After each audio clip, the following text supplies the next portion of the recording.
Mijozlari Prezidentimiz qarori asosan navbatdagi tadbirkorlar bilan uchrashuvimizni o'tkazmoqdamiz. Kimda kredit masalasi bo'yicha qanday savollaringiz javoblar bo'lsa, bemalol berishlaringiz mumkin savollaringiz.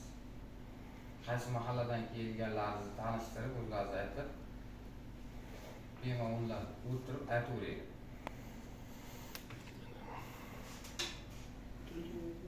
O'tirib aytavering bemalol. Men Cho'lbiston qishlog'idan 8-safxasan bo'laman.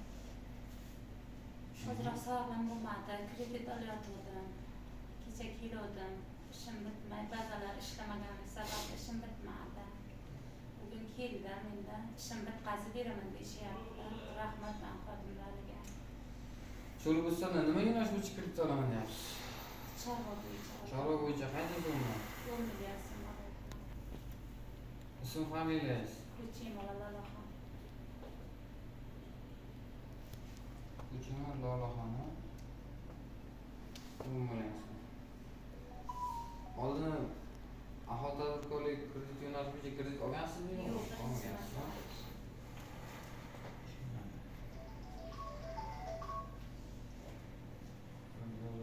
Navbatdagi.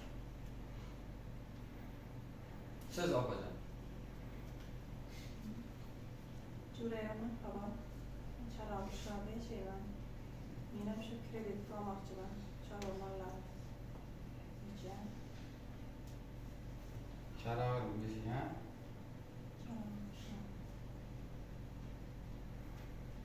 Qancha so'mmi? 20 million chorvachilik, ha?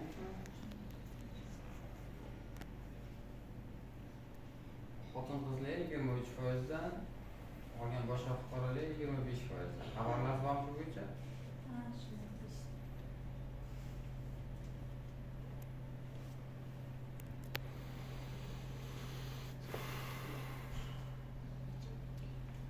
Yana kim?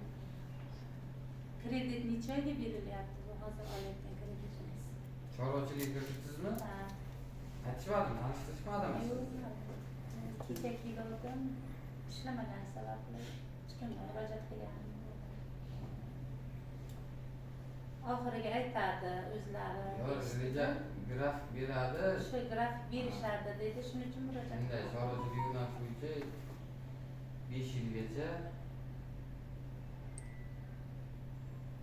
yo'nalishga qarab imtiyozli davr belgilab beriladi.